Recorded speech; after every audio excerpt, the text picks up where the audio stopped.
and welcome to Global News Today, bringing you exclusive interviews with leading experts every weekday here on Arabiya English. I'm Tom Burges Watson. Coming up on today's program, we're looking ahead to Friday's summit in Alaska between Presidents Trump and Putin. We'll be asking, what can we expect to emerge from those talks? Should the talks be happening at all? And what happens if nothing emerges? We'll be putting those questions and more to our panel of guests today.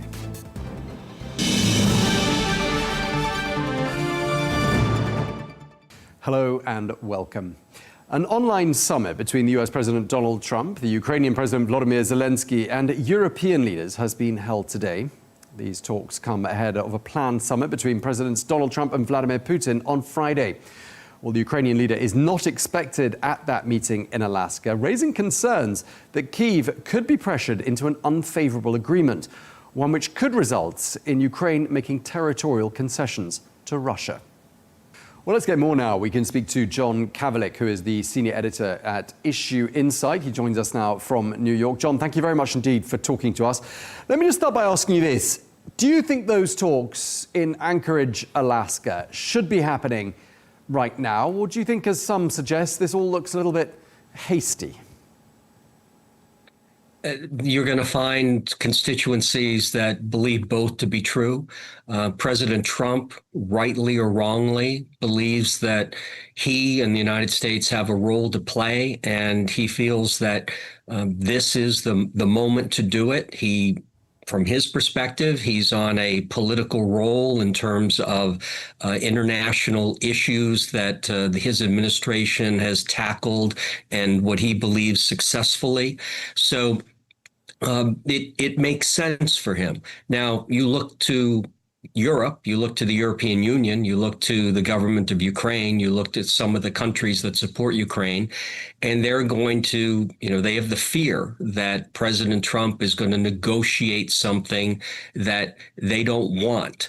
But the simple fact remains that President Trump is looking out first for the United States and secondly for what's good for Ukraine. Okay, so what do you think we can expect to emerge from Friday's talks? Because obviously, everyone's been quite careful about managing expectations. This doesn't, does it, lead to an end to the war? What's the most we can hope for, though? I think you probably see a bifurcated result. First is President Putin is going to be bringing with him his team that is focused on money, his team's focused on the image, the optics, and they're going to be focusing on the non-Ukraine related aspect of the U.S.-Russia relationship. And it's really important that people remember that this isn't all about Ukraine, this meeting in Alaska. This is about the U.S.-Russia bilateral relationship. So President Putin knows that if you want to discuss that component of the relationship, meaning give President Trump some deliverables, some things that he'll be happy with, then you're talking about the Arctic, you're talking about potential energy deals, you're talking about what potentially comes after a resolution of the Ukraine issue. And so it's really important that people don't forget that there's a bilateral relationship here that President Trump is focusing on. Yeah, I'm just wondering whether you think perhaps the timing is more in favor of one side than the other, because clearly on the battlefield, it does seem that Russia has not just the upper hand, but that they're really accelerating their advance at a pace not seen in several months. Does that, do you think, going into these talks, give President Putin the upper hand? It absolutely does. You've got a separation between what people want to have happen, i.e. just and lasting peace, and then what's the reality and what's the likely outcome. And the likely outcome is that Russia is going to maintain some or all of the territory it has.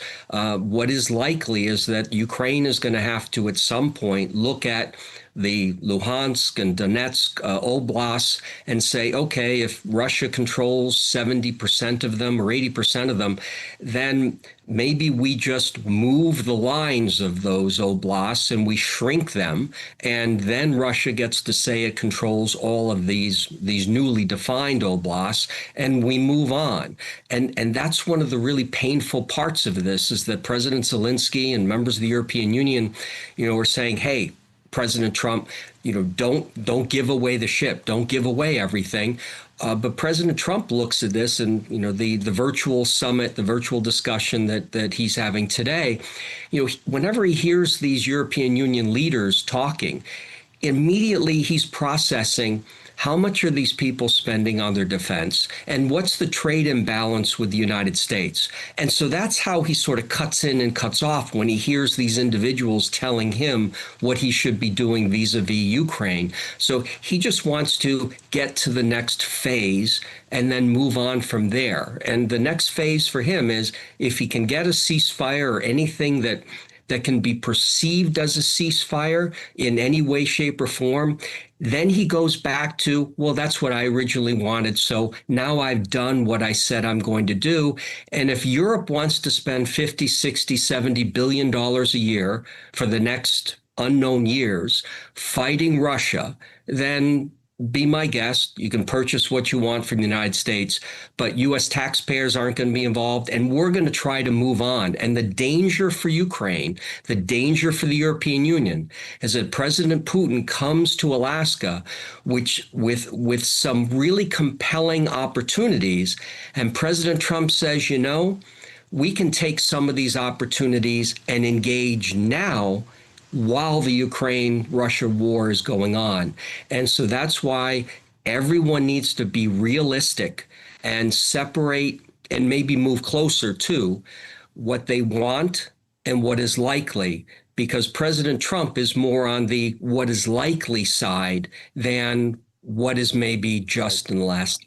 Yeah, John, if I were in President Putin's shoes, I would do everything possible to drive a wedge between the Americans and the Europeans. There's already a bit of a wedge there now, some might argue, but to really try to prize that wedge even further apart. Do you think that's sort of roughly what we're going to be expecting to see happen on Friday?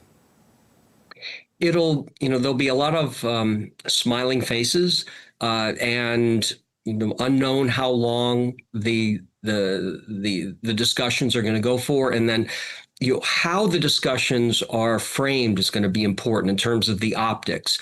There's going to be the initial, which is President Putin with his team sitting across from President Trump and his team.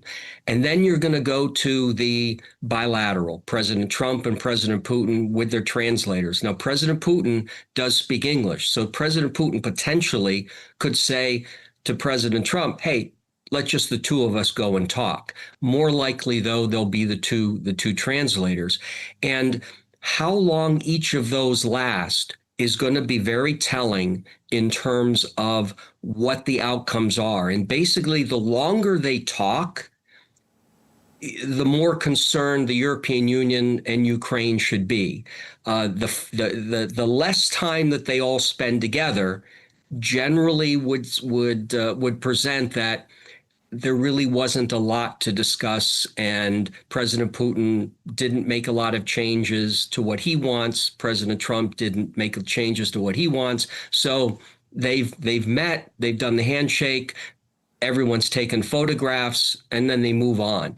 But if the meetings go long, then I think Ukraine and the European Union are going to have to really think about how they want to next engage President Trump, because President Trump is focused on, rightly or wrongly, what he believes is the reality of all of this. And he looks at the map and he says, okay, we're into 4 years and not much has changed. Is it really likely that Russia's going to give up the territory that it's spent a lot of money and a lot of people dying and getting hurt to conquer? And the answer is no. And then he looks at Ukraine and he says, all right, you're saying that you don't want to give this up. Well, I don't want to do things as well, but sometimes you're going to have to get this over with. And then lastly, where President Zelenskyy and the European Union are saying, look, we don't settle this now. We're going to revisit this because Putin's going to try again. He wants it again. President Trump hears that and he says, well, let's look at the actuarial tables. President Putin eventually will not be president of Russia. So, and President Trump's going to be there for another 3.5 years. So in President Trump's world, his world is 3.5 years. What can he make happen and then last through his term in office?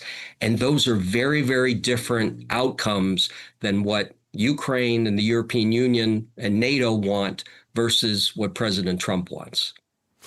Everyone will remember that visit to North Korea by President Trump in 2019, so 6 years ago. I mean, didn't really change a huge amount, although it was front page news, very much a breaking news story right across the globe and made for some great photo opportunities. I mean, is there a danger, this is my last question to you, is there a danger this summit in Anchorage, Alaska is a bit of a repeat of that exercise? Some handshakes, some photographs, and not a lot of substance. Absolutely. But I would suggest that you need to look at the perspectives of President Trump and President Putin.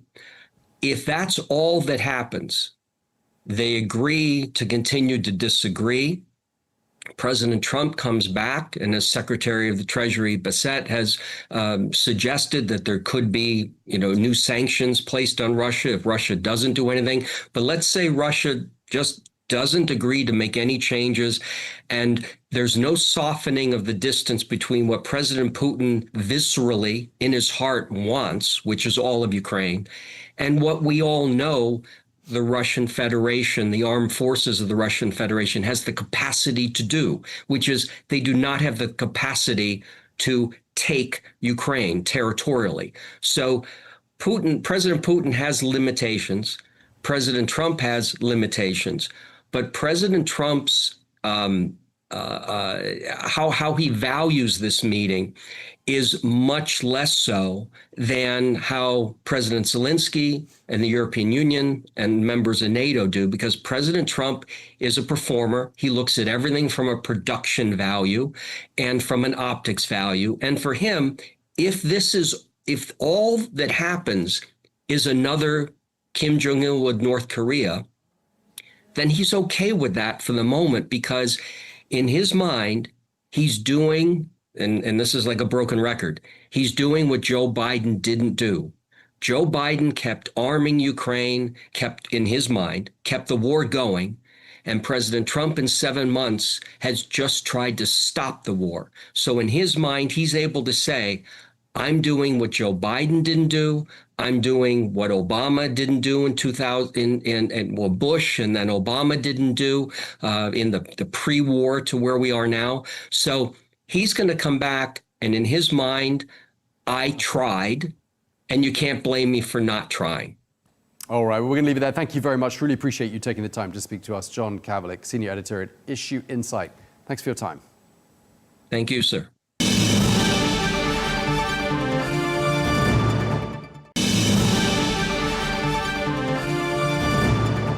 Well, let's get more analysis now. We can speak to Tobias Ellwood, the former UK Defence Minister. Thank you very much indeed for joining us once again here on Arabiya English. What are your expectations of Friday's summit in Anchorage? What do you think is going to be achieved? A big question. I mean, never have been preparations, from my perspective, for a bilateral summit been so chaotic. I mean, the White House admitted that the logistics, the agenda, even the attendees are still being confirmed. And this isn't quality statecraft. And Putin knows it. Lots has been left to chance, and it all plays into the hands of the Russian leader. There were arrest warrants out that hang over him for his crimes in Ukraine. And now he's being courted by the international community, by America, to discuss a peace deal that neither Ukraine has actually agreed on, and America, I don't think, will help enforce. So it's not surprising that European leaders met today in an emergency session to raise these concerns, these objections, concerned about, I think, the naivety of Trump, rewarding Putin not just with a summit, with being treated as an equal on the international stage, but potentially walking away with possibly 1/5 of Ukraine. And I think this, the worry here is that it completely ignores the wider geopolitics here, the very real threat that Russia is increasingly backed by China poses a wider European security threat. Donald Trump seems to miss that. And if I could just say, putting this all together, reading between the lines, the noises from the Oval Office suggest that actually this summit is almost set to fail. And this will allow Trump to claim he's offered a deal, but neither Ukraine and Russia were interested. So he can say, well, I did my part, but now I'm going to walk away, and I don't really care for Ukraine. I'm not going to bother giving them any more support. That, of course, means that Europe's left to pick up the pieces, and we're left in more increasingly dangerous times. Because it sounds to me as though you don't think this set of talks should be happening on Friday. If it happens at a later stage, it needs to happen with a whole lot more preparation. What are President Trump's alternatives? What else should he be doing instead of holding these kinds of talks? Well, just on that point about whether the talks should happen or not. I mean, normally, and we look back in the past at the big meetings that you had between people like Gorbachev and Reagan and so on, these were set-piece events, choreographed down to the last detail. Everybody knew the movements. Every moment of the time was managed. And here we simply don't have a clue. And you were just touching on it in that last interview. The last time these two leaders met was 7 or 8 years ago for a bilateral. And the world has changed significantly since then, partly because of Putin's aggression. So this first meeting is about reestablishing that geopolitical relationship. America is supposed to be the leader of the West, supposed to put the views of the free nations forward. And this perhaps is the challenge that we face with Donald Trump, because he's gone, reverse of all the previous American presidents. He no longer supports the very global order that previous presidents have supported, indeed, with Britain, helped construct. He's very happy to see disorder flourish as long as America has its area of influence, even recognizing and supporting other areas of influence by other alpha males on the global picture. And that includes Russia. This is all very different to Europe's approach, and it's coming to a head at this summit. Yeah, in terms of what we've heard from Washington to sort of help manage expectations about what could or could not be achieved on Friday, President Trump's spokeswoman said the goal was for the president to walk away with a better understanding of how we can end this war. I think this is a listening exercise for the president. I mean, does a listening exercise typically happen at that sort of level, where you have the president of the United States sitting opposite one of the other most powerful men in the world for a listening exercise? Doesn't that typically happen behind the scenes at a much earlier stage, and then at that level they meet to sign the deal or shake hands on a deal? I mean, this is all atypical, isn't it? Oh, completely. I mean, exactly the case. If we look back in history at the build-up that you had, the back-channel communications, then the foreign ministers that would meet to establish some form of rapport and indeed an agenda. It was Kissinger, exactly what he did when the rapprochement was made with China. You don't simply bring the two together on a whim and hope that you can provide some results, firstly on a ceasefire and an active war, as well as on the wider relationship between an adversary. This is very, very naive indeed. And you're right, he's dialed back a bit. At the beginning of the week, we were hearing talk of, not only just a ceasefire, but land being ceded, territorial gains or swaps, I think was the term that was used. And with Putin walking away with much of the Donbass, that is absolutely unacceptable, not just to Ukraine, but indeed to Western countries, and smacks of 1938, of that Munich Agreement, when land was ceded to the bully, and all that led to was more war. So there's much to be considered here. If this is a learning exercise and Trump benefits from it, all well. But ultimately, this is not what summits are used for. And then it depends, as I hinted at, what Trump does next. I suspect he could easily use this as an excuse just to back away completely if it doesn't go his way. Mr. Ellwood, yesterday we spoke to your former Defence Ministry colleague, Sir Gerald Howarth, and his attitude, and he feels very strongly about Ukraine, something very close to his heart. His attitude is Ukraine shouldn't give up 1 inch of its territory. Would you say the same thing? I would. It's less about Ukraine, much as that's important. It's the principle here. Because, of course, China is watching what's going on. It's got its own interests on Taiwan. It sets a precedent as to where we then go from here. Because, of course, if there is some form of agreement, as you were just discussing, Putin will take advantage of that, rearm, regroup, and do it all again. And that is 1938. So Gerald Howarth is absolutely right to stress that. The question we have to ask ourselves is, we're seeing some form of unity today displayed at the Berlin meeting, a coalition of the willing. But why didn't we start gifting the weapon systems to Ukraine? They've got the personnel to do the fighting. They just lacked the lethality to be able to push those troops back to the point now where we have this stalemate, this paralysis, and Russia is even gaining territory as well. We've been spooked by the nuclear rhetoric that's come out of Moscow, and we've lost that Cold War statecraft to look at our adversary in the eye, conscious of the escalatory ladder, absolutely, but to be able to then push back and control the agenda. We've been reactive the entire time, spooked by what Putin has said, and it's led to where we are today. I mean, the European leaders have been engaged with President Trump. There's been dialogue. They've been involved. I mean, what do you think they need to be telling President Trump, or what messages do you think they need to be conveying to him ahead of those talks in Alaska on Friday? Well, having America and Europe on the same page is absolutely critical for security on both continents. Much as America is retreating, becoming more isolationist, if Europe is distracted because America has dialed away, has withdrawn somewhat of interest in Europe, we're then left to face Putin on our own. America will come asking for support in another engagement further down the line, somewhere else in the world, and we won't be able to help because we'll be so involved in dealing with what's going on here. That's exactly what happened in the Second World War. That's back to that 1938 analogy. So it's in everybody's interest for the two to be on the same page. And this summit could be that turning point where either Trump realizes this and realizes that Putin is not our friend. It isn't somebody that America can do business and contractual deals with, but is actually the adversary. And supporting Ukraine is in the wider geopolitical and security interests of us all. Yeah, I mean, President Trump seems to blow hot and cold with regards to President Putin. I mean, we're saying to an earlier guest, he was saying only last week or a couple of weeks ago, he's very nice all the time, but it turns out to be meaningless.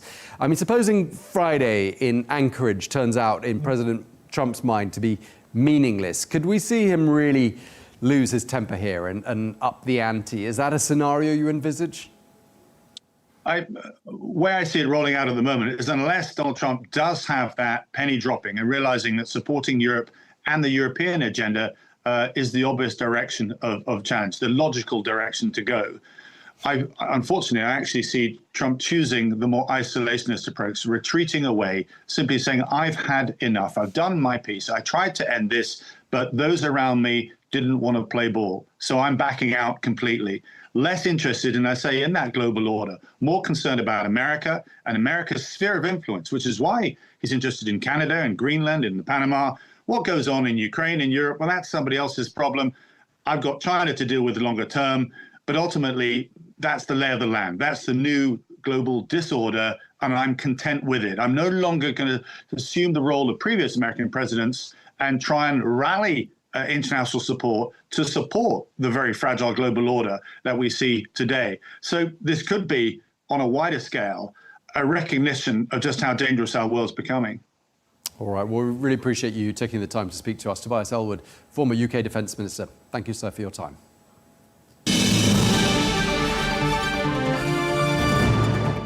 Well, staying with Ukraine, let's head to London now, and we can speak to Rear Admiral Chris Parry, a former NATO commander. Thank you very much indeed for speaking to us once again here on Arabiya English. Can I just start by asking you, how optimistic are you about that summit between President Trump and President Putin in Alaska on Friday? What do you think can be achieved? Tom, I think everything's on the table at the moment, but I think we have to recognise that the only person that needs to walk away from this with a deal is President Trump. President Putin right now is doing pretty well in eastern Ukraine on the ground. He really just wants to get any suggestion there will be secondary sanctions or any further provision of armaments to Ukraine stalled in the short term. That's what he wants to achieve. And that's the threat that President Trump can hang over him. But frankly, President Putin can walk away with nothing achieved at this summit. President Trump, as I said, is the one that needs to deliver something. Do you think the ceding territory is an inevitable outcome for Ukraine when it comes to somehow mapping out a path to peace? I think Ukraine in the short term is going to have to cede territory, even if it never gives up sovereignty, if you like, in its constitution or indeed in its public attitudes. It's always going to have to commit to getting those territories back. Now, the key thing is with what it cedes is how much it's going to have to cede, whether complete oblasts or provinces have to go to Russia, or indeed we're going to settle along the current front lines. Back in 1939-40, when the Soviet Union had a war with Finland, Finland gave up two sections of land that were critical, so the Soviets thought to themselves.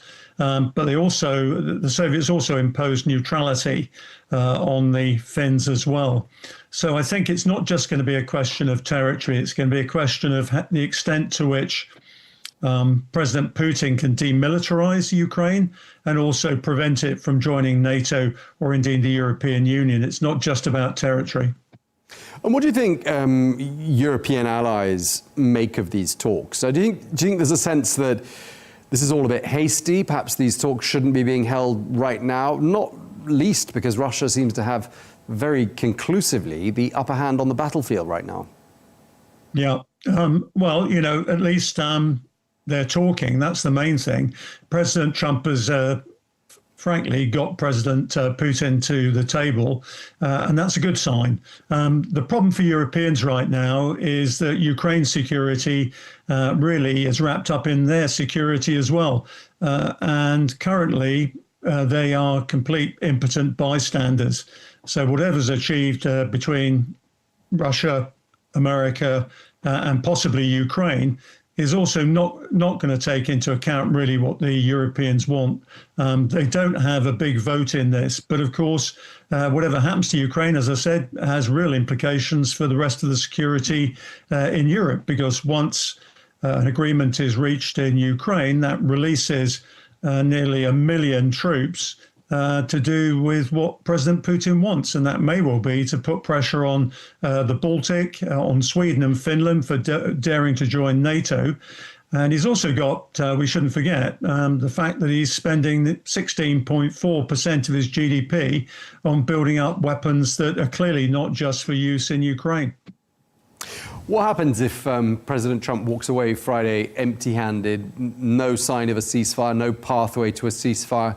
What do you think he'll do then? Do you think he'll just give up on this, or do you think there's a scenario in which he'll turn up the pressure on Russia and start giving Ukraine that much more military hardware to perhaps make Russia have a rethink? Well, President Trump doesn't like coming away from negotiations without a deal. I think we know that about him. And he'll be looking for something to take home, if you like, to show that he's made a difference. If he's disappointed, then I think his original deadline that he set in place will start ticking away again. And we'll see secondary sanctions imposed on Russia and its allies. We'll also see more armaments going to Ukraine. And I suspect, just like a jilted lover, President Trump will not take it very well at all.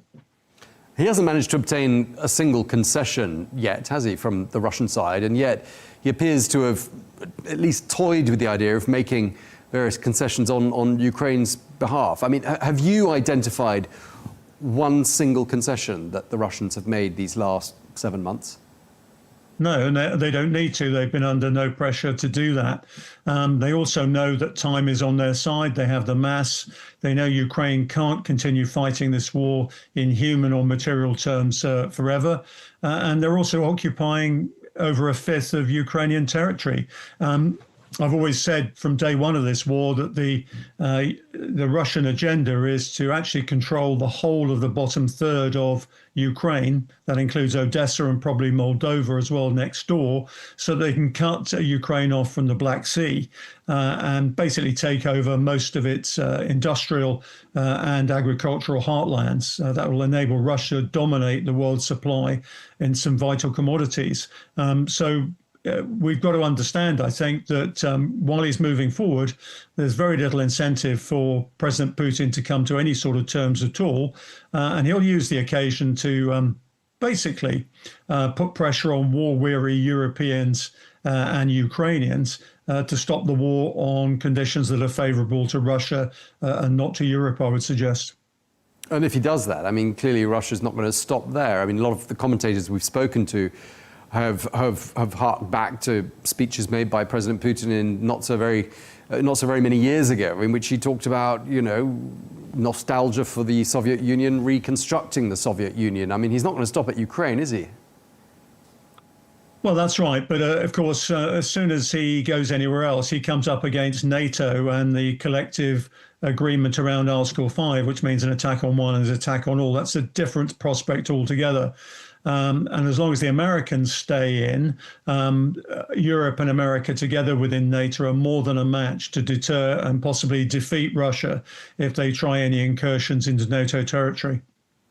So just to summarize, I mean, do you think President Trump's deal-making powers are up to striking some sort of a meaningful deal on Friday? I think his negotiating powers are up to striking a temporary ceasefire and truce, which will be the basis of further discussions. Do I think it will lead immediately to a lasting, secure peace in Europe and a new security architecture? Absolutely not. We are nowhere near that at the moment. I think the best he can hope for is a ceasefire on the ground. That also has, of course, disadvantages. It enables Russia to restock its war supplies, train more men, and come back again at any time it wants. At the same time, it'll give false hope to the Europeans and to the Ukrainians, and that will have an effect, I think, on morale over the coming year. Just lastly, I mean, first standalone meeting between these two men since, I believe, 2018, when Presidents Trump and Putin met in Helsinki. I mean, do you think, just looking back, it was a long time ago, it was 7 years ago, but do you get the impression there's a decent chemistry between these two men?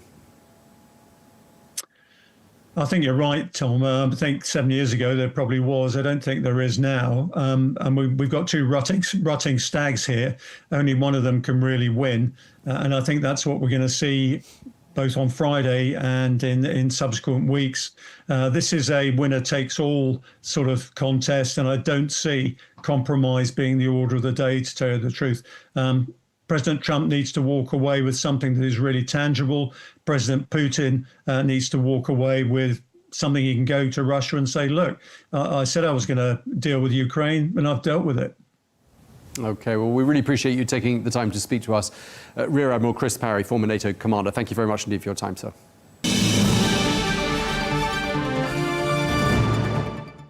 Well, let's get more now. We can speak to Thomas Pickering, who's a former US ambassador to Russia, who served there during the 1990s. Ambassador Pickering, thank you very much indeed for your time. We've heard from President Trump some frustration in recent weeks about President Putin. One of the things he said he's very nice all the time, but it turns out to be meaningless. What do you think is going to be different on Friday? It's going to be very interesting because there are a number of areas that remain in dispute, some of which President Trump has apparently indicated a high degree of flexibility, in part probably to attract President Putin to the meeting as a way of beginning the activities. Some think that a lot of this is also designed somehow to relieve the pressure on the White House of the Epstein issues, which are an entirely different question but it is often part of the practice in the White House to create or pursue other questions, to mask or push away questions they don't wish to have discussed. But this one has replete with areas of differences over territory, differences over NATO membership, difference over President Zelensky's attendance, differences over the evacuation of forces from the disputed territories, differences over can President Zelensky count on American guarantees. These are all part of what is clearly the intended agenda, at least in terms of how analysts, commentators, and other diplomats see the unfolding of the Alaska meeting. We do not have yet clear indications from what are leaked briefings beyond those particular issues, except deep concern in Europe that President Trump has apparently collapsed on a number of issues to bring President Putin on board, and then to see whether by listening, as he phrases it, he can work out the notion of whether President Putin is malleable in a negotiated outcome, and whether he can, among other things, bring President Zelensky and or the Europeans into the framework in some way. Yeah, I mean, obviously, President Volodymyr Zelenskyy is concerned about this summit. He's described the fact that it's happening at all as a personal victory for President Putin. John Bolton also seems concerned. He's obviously the former national security advisor, since fallen out with President Trump, but he's suggesting this is something of a propaganda coup for President Trump. I mean, have those two men got a point, do you think? Yes, they do. John Bolton and I have worked together in the past, but very little agreement between us on outlooks. But I certainly respect what he's had to say about his observations about President Trump, on which he has been more forthright and more clear in his appreciation of some of the problems and a good source for understanding them. What are your expectations of Friday? What do you think we can reasonably expect President Trump to deliver after holding those talks with President Putin? At the most would be first steps toward a ceasefire, whether 30 days or more permanent. Certainly the desire is a more permanent ceasefire. And how and in what way the issue of territory is dealt with. The Russians are ferociously interested in assuring that everything they currently control, and perhaps additional pieces of territory, would be added to their conquest in the aggression against Ukraine, and therefore become part of President Putin's sense that force has produced victory for him. That would all be certainly very difficult for President Zelenskyy and the Ukrainians to absorb, and the Europeans, who would see this as an elevation of Russian objectives and Russian ambitions over fairness, equality, and indeed the balance that often has to characterize a diplomatic solution to make it acceptable to both sides. Yeah, I mean, in terms of the timing, I mean, it would obviously suit President Putin for the war to carry on, really for as long as he wants it to. And at this particular moment, the Russians definitely have the upper hand on the battlefield. Hard to deny that. They seem to have made some very rapid advances in recent weeks. I mean, do you think that there is an element of this, that President Putin is merely playing for time? There is, and it's a concern. And one wonders in whether stringing along, as he apparently is doing, President Trump is a strategy which can produce results. He has to face the prospect of additional sanctions were he not to come forward in a way that began to meet President Trump's desires. President Zelenskyy has even worse problems because in the past, American presidents have followed the maxim, no Ukrainian solution without Ukraine involved. And that is obviously an essential element of successful diplomacy, that big powers making solutions over the heads of others leaves what I would call a tainted path behind in terms of trust in the great powers and the leadership of the great powers, particularly the U.S. with the Europeans, which is in some jeopardy now, if I could be conservative in stating it. What's your opinion? Do you think Ukraine should and will give up some of its territory in the interests of securing peace? It's the $64 million question, Tom.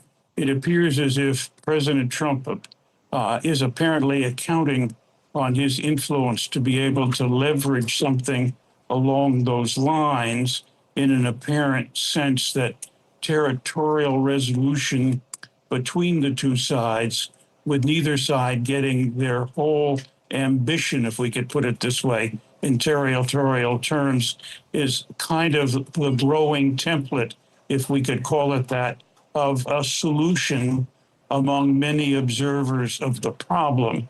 It is equally painful for many, and one never likes to see a diplomatic solution which ratifies aggression in the hands of the aggressor.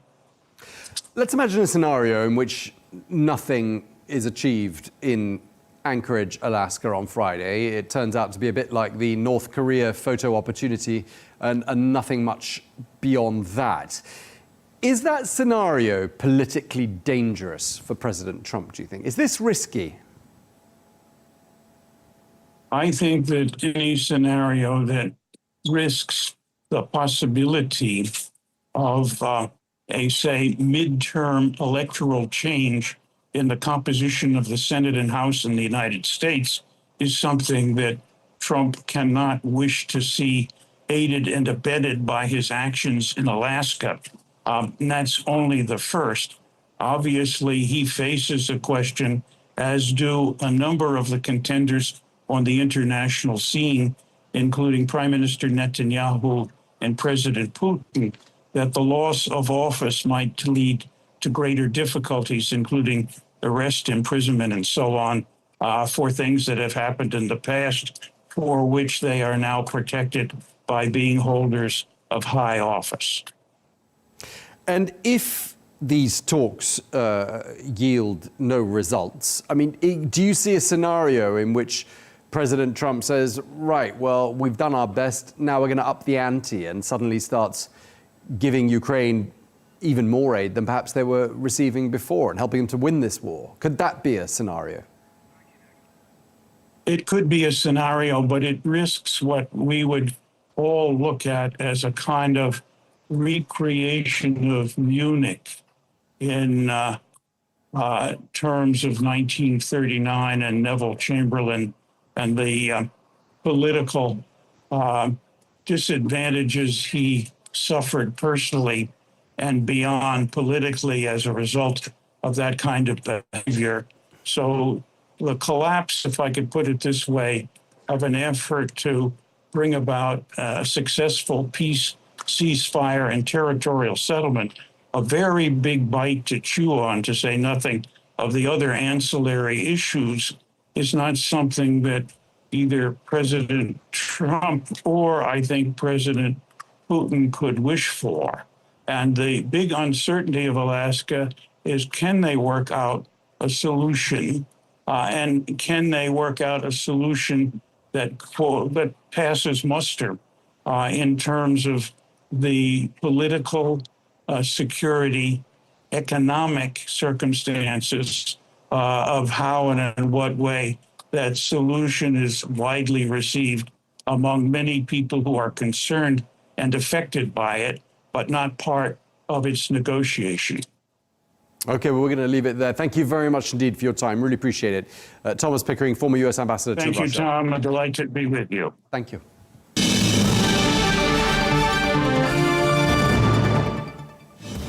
Well, that is all we have time for on Global News today. Thank you very much indeed for watching. Be sure to join us again tomorrow for more exclusive interviews. Until then, bye-bye.